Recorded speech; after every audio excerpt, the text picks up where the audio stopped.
ಸಿದ್ದರಾಮಯ್ಯ ಡೆಲ್ಲಿ ಕಳಿಸೋದಕ್ಕೇನೋ ಇದಾಗ್ತಿದೆ ಅಂತ ಏನು sir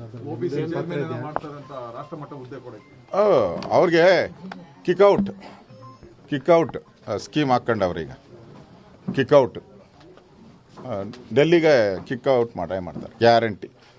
plan ರೆಡಿಯಾಗಿದೆ, ಕುತಂತ್ರನೂ ಮಾಡಿದ್ದಾರೆ. ಸಿದ್ದರಾಮಯ್ಯ ಇಲ್ಲಿದ್ದರೆ, ಇಲ್ಲಿ ಕರ್ನಾಟಕದಲ್ಲಿದ್ದರೆ ಕಿರುಕುಳ ಅಂತೂ ಕೊಡ್ತಾರೆ. ಸುಮ್ಮನೆ ಅಂತೂ ಸಿದ್ದರಾಮಯ್ಯ ಮನೆಗೆ ಕೂತ್ಕೊಳ್ಳಲ್ಲ. ಕಳೆದ ಬಾರಿ ಅವರು ಕುಮಾರಸ್ವಾಮಿಯವರು ಮುಖ್ಯಮಂತ್ರಿ ಆಗಿದ್ದಾಗ ನೆಮ್ಮದಿಗಿರಲೇ ಇಲ್ಲ.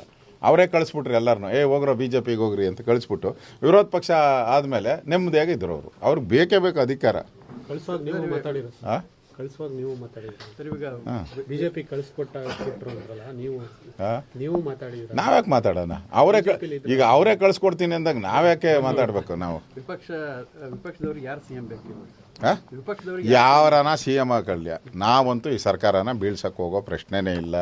ಬೀಳ್ಸೋದು ಇಲ್ಲ, ಪಕ್ಷಾಂತರ ಮಾಡೋದು ಇಲ್ಲ. ಅವರೇ ಬಿದ್ದು ಸಾಯ್ತಾರೆ, ನಾವು ಕಾಯ್ತಾ ಇರ್ತೀರಿ. ನಮ್ಗೆ ಯಾರೇ CM ಆಗಲಿ ನಮ್ಗೆ ಅದು ಮುಖ್ಯ ಅಲ್ಲ. ಕರ್ನಾಟಕದಲ್ಲಿ ನ್ಯಾಯವಾಗಿ ರೈತರಿಗೆ ಪರಿಹಾರ ಕೊಡಬೇಕು, ನ್ಯಾಯವಾಗಿ ಸಂಬಳ ಕೊಟ್ಕೊಂಡು ಆಸ್ಪತ್ರೆಗಳು ಶಾಲೆಗಳು ಸರಿಯಾಗಿ ನಡ್ಕೊಳಕ್ಕೆ ನೋಡ್ಕೋಬೇಕು.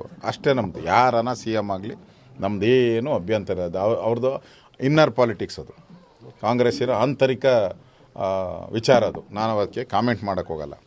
ಮತ್ತೆ CM ಮಾಡೋದು, ಅವನ್ನ ತಿರ್ಗಿ 6 ತಿಂಗಳಿಗೆ ಇಳಿಸೋದು, ಮತ್ತೆ ಇನ್ನು 6 ತಿಂಗಳು, ಈ ಥರದ್ದು ಗೊಂದಲಗಳು ಮಾಡೋದ್ರಿಂದ ಈಗ 2 ವರ್ಷ 2 ತಿಂಗಳಲ್ಲಿ ಒಂದು ದಿನ ಆದರೂ ಪತ್ರಿಕೆಯಲ್ಲಿ CM ಬದಲಾವಣೆ ಅಂದ ಇರದೇ ಇರೋ ಪತ್ರಿಕೆ ಯಾವುದಾದ್ರೂ ಇದೆಯಾ? ಯಾವುದಾದ್ರೂ ಮೀಡಿಯಾ, ಎಲೆಕ್ಟ್ರಾನಿಕ್ ಮೀಡಿಯಾ ಪ್ರತಿದಿನ ಒಬ್ಬ ಸ್ಟೇಟ್ಮೆಂಟ್ಗಳು ಇರೋವು. ಮುಖ್ಯಮಂತ್ರಿ ಬದಲಾವಣೆ, ಅಧಿಕಾರಿಗಳೆಲ್ಲ ಆರಾಮ್ಸೆ ಮಜಾ ಮಾಡ್ಕೊಂಡು ಕೂತಿದ್ದಾರೆ ಅಧಿಕಾರಿಗಳು.